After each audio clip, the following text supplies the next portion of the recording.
Now, folks, I have to tell you about Donate for Destiny.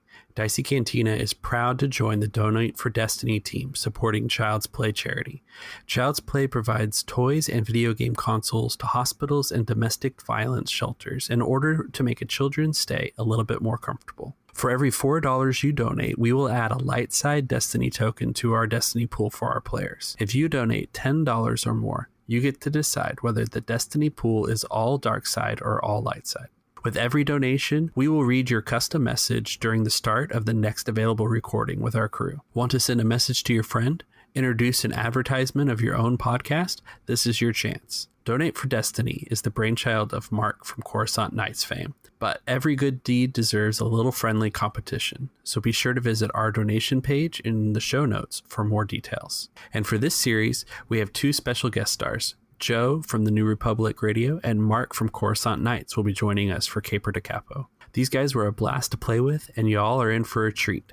If you haven't yet, you need to check out their shows. And with all that out of the way, our story begins as always, on a planet far, far away, a long time ago. But perhaps we could discuss this on the boat. The fire in the ballroom's getting a little out of hand too, so we might need to go out that new door you made there. So Brac holsters his blaster and he kind of leaps out and rolls in the grass there, and he's kind of motioning you guys to follow. Like, let's go. Follows pretty quickly. Sindra leaps out, her jacket billowing behind her. So I think I need an athletics check from Sindra. Not from everyone else? Well, nobody else is bringing art with them. We've got briefcases and swords. Yeah. No, you're right, Mark. Let's have an athletics check from everyone. Great. Thanks, Mark. Good job, Mark. I hope you're happy. How hard? You're just doing one story through this rubble. So you got just 20 feet. Falling damage is the worst kind of damage. Oh, that's right. Yes, I've now realized that I've set this up to where you guys could fall. This is excellent. This is excellent GMing. I want to flip a light side point because there's a trellis. Okay. Because a fancy place like this would have one. So I'm thinking average with a setback. The trellis is definitely there to mitigate. It's a boost, right? Well, no, it should be an upgrade for you. Okay, it's an upgrade for me, I guess. I'm also upgrading the difficulty, though, because I have plenty of dark side tokens. You guys are in danger of giving them all to me. So this could go very poorly. Everyone else could upgrade. So now. Yeah, I think the trellis gets as a nice upgrade to it. How difficult did you say it was? So you've got a purple, a red, and a black. All right, so I've got 2 purple, a red, and a black. That's right.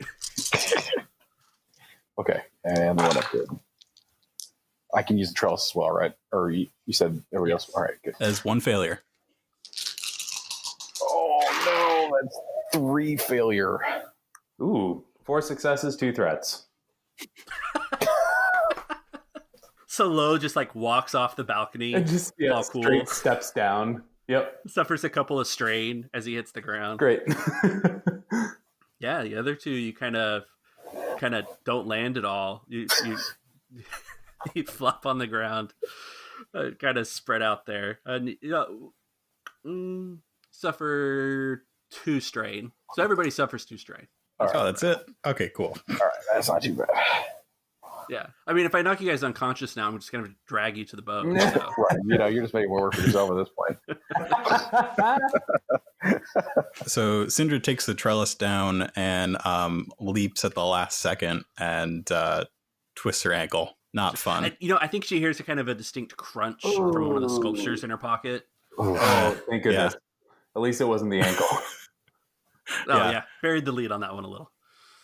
No, I think it was the bust of Plamlim Deli, the Jedi architect. Lo's going to be a little upset. Veer trying to get his footing before the jump, doesn't quite get it because of the agonizing wound, slips, belly flops, knocks the wind out of himself, and growls again as he gets back up and carries on. Not having a good day. But they land on some ivy, which is nice and soft, I guess. Just why they didn't get any wounds. GM flips a dark side token. It's poison ivy. Poison. So you guys had just leapt down from the terrace and landed rather unelegantly. Brax kind of helped you guys up to the feet. He's motioning you along. Come on. And he's heading towards the boathouse down the path there as you guys follow along. And I think Lo is kind of in his own head. What does that conscious sound like for throwing grenades at your friends? I can't believe you did that. Did you see those antiques? You just threw those grenades haphazardly. I didn't throw them anywhere near the antiques, voice in my head. I threw them near my friends, that's all. A clock from ancient Malistaire. Oh, it was derivative of the cultures of ancient Korriban. Which itself is derivative of the cultures of ancient Moraban. Exactly. So, if we follow this out logically, everything is a facsimile of a facsimile, and I'm doing them a service by blowing it up. Now, Veer's face, that I shouldn't try to blow up. That I should try harder to not blow up. Forget about that.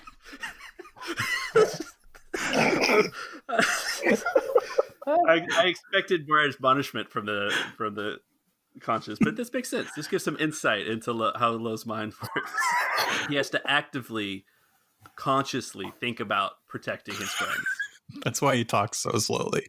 So as you guys basically head out onto the dock and are getting ready to load onto this mini speeder yacht Puri had, 2 security guards with that you've interacted with before, as I flip a token, come charging up with their blasters drawn, and they're like, "Hey, freeze! You can't be here." Oh no, it's Tag and Bink. Tag and Beaker here. Great. And they're wearing their stormtrooper helmets with the suits, right? If I remember correctly. Yes. It's those big black helmets. Like it was the big Death Star buckets. yeah, with the under face mask. That's right. Those are closed currently. They're in like full combat readiness. Though they're a little shaky. I mean, they haven't approached you guys as firing yet, but they're pointing blasters to you. We were told we had to arrest everyone to sort out what this terrorist attack is. So come with us. Terrorist attack. Lo, please.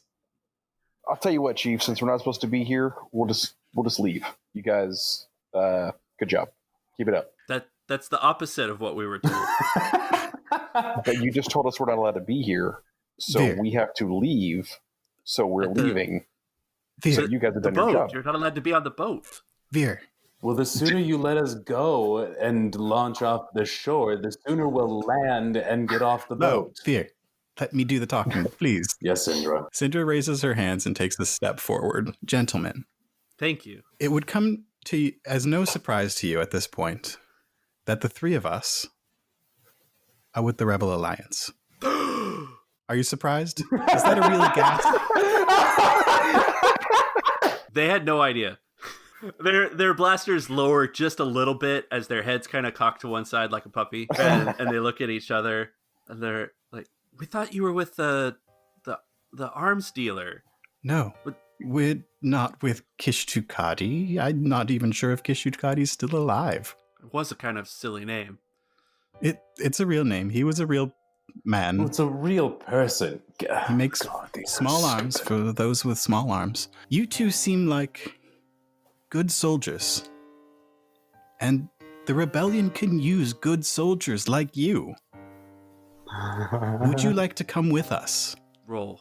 What is the difficulty here? So I'm gonna flip to upgrade. 'Cause Okay. There should always be a red dice in here. And to everybody who's maybe binged these episodes and knows what difficulties I set before. Shh. It's been weeks.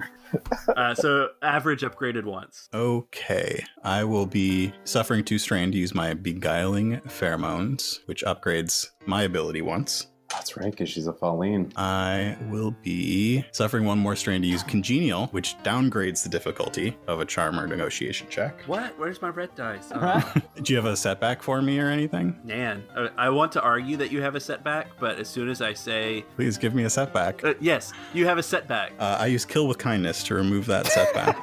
Yep. I would like to argue for a boost because of my past with these gentlemen. Yeah, that's what I figured was coming next, and yes. Do I have anything else? We have any light side tokens left? Oh, we've Might got as well. so many. There's 4 light side tokens now. Oh, yeah. Flip like 3 of them. Why not? You can only flip 1. Okay. Okay, and I flipped a light side. Okay. There's no way I can fail this, right? Don't say that.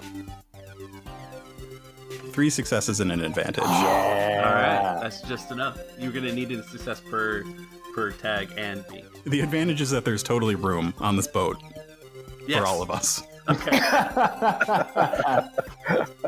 There's kind of this awkward pause while they look at each other. You know, heads cocked. They kind of look back at you. The blasters slowly lower and point to the deck. And then there's kind of this resolute moment, and they nod at each other, and they rip off these buckets and throw them in the sea. And they're like, okay, let's go. Well, that was fully unnecessary. We could have spied on the comms when the... waste of buckets. All right. I think we all get in the boat. So, yeah, clamber in. Yeah, I think we're there. Yeah, everybody's in the boat. So Brac sets to work at the helm, getting things powered on. There's flipping switches and all of that, and it starts to sputter up and everything like that. And Bink kind of leans in. You know, he sits close to Sindra. So we're coming with you? Yes, you're coming with us. With Lo and I, at least. Excellent. Well, So actually... we've spent a lot of time together, huh? You know, I bet you two know Druckenwell quite well, don't you? Actually, we were shipped in from the Imperial garrison, so we've only been here for a week. It's kind of a crap assignment, to be honest. It's kind of why we wanted to get out. Sindra looks at Veer. Lo just puts a hand on Veer's arm. I've never garroted 2 men at once before. That's a really appealing idea, I'll be honest. But it's not the time or place. And believe me, I know about times and places. Brac calls over his shoulder as he's getting ready to go. He's like, you guys better strap in. Did you guys confirm that we have the right ledger? I'm about 90% sure that this is the actual real one. But we can have the techs at base figure this out. Veer holds out a handful of ash. If you'd like to compare it to the other one. I'd suggest you scatter that to the wind. The shot kind of zooms out from the boat as the ash kind of floats on the wind and the wake behind it as you guys drive off into the sunrise, because we determined it was nighttime, even though I thought it was day the whole time. Who wants breakfast? The film credits rolled on that out if anybody wants breakfast, and then the credits start playing. So we should have like the post-credit scene, right? I think we see Lo on whatever sort of transport he's taking back to Coruscant where he works. He opens up his data pad. There's like a note titled Favors, and the line is Rebellion, and he scratches out one of the tallies and he just goes, well, one down. Classic Avengers style. Veer's sitting there in the Dicey Cantina, shoveling food into his mouth, fresh bandage over the wound, the events of the evening in his mind, thinking about Skaroo. Sindra is on a working consular class ship. I think the camera sort of zooms in through a window to her space that she uses for conservation and everything, and she's there wearing white cotton gloves. And spread out on the table in front of her is just a bunch of different stuff that she got at that mansion. There's a statue of a little like bust of an Ithorian. There's a signed hollow photo from some Heights and Depths actor from 20 years ago, and just a few other little pieces of art, small paintings and things, and a shiny silver protocol droid waddles up to her and hands her the book and says, "Mistress, it has been verified. this is, in fact, the book you were looking for. And she says, thank you, TC. The camera zooms past her, and we see the window that it came in from. And we see the two former Imperials just like gazing in. Would you please send the order in to get them sent back to Druckenwell? I can't take the staring anymore. Yes, mistress. I think she saw us. Oh, crap. Oh, be cool. Echo. Yeah. Shh. From Sindra's sigh, the camera wipes to the basement of the Dicey Cantina. Brac is in the rec room. He's got his data pad. There's a knock on his door, and that shiny silver protocol droid walks in and hands him a box that contains that book. This should be returned to its proper people, and I've brought you 2 rebel soldiers who cannot leave this planet ever again, on orders of my mistress Sindra. Brac definitely chuckles to himself, and he waves him in. He's like, guys, you have a home here. It's all right. Come claim one of the bunks. You'll be all right. I've got plenty of work for you.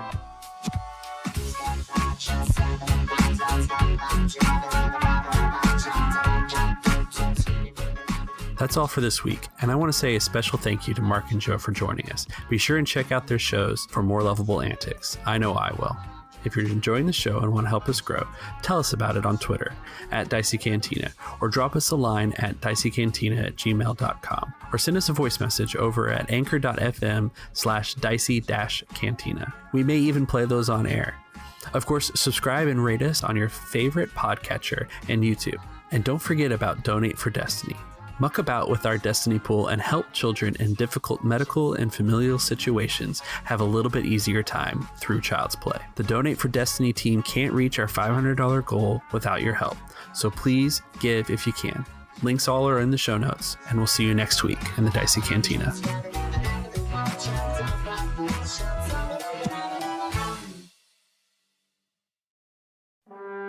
The Empire is no longer a single entity, but rather fractured remnants striving to reclaim some galactic power. The Rebellion has evolved into the New Republic, a government with the goal of achieving true democracy, but burdened by repairing the damage done by a generation of tyranny. In between fall many of the same people who fell through the cracks under previous administrations. New Republic Radio begins in the era after the Battle of Endor in Return of the Jedi, just around the same time as The Mandalorian, and about 20 to 25 years before The Force Awakens. The stories that we seek to tell in New Republic Radio are those of the ordinary beings in the galaxy who are confronted with extraordinary circumstances. Everyone is a hero or villain of their own story, and we broadcast those stories. This is New Republic Radio. Expand the galaxy.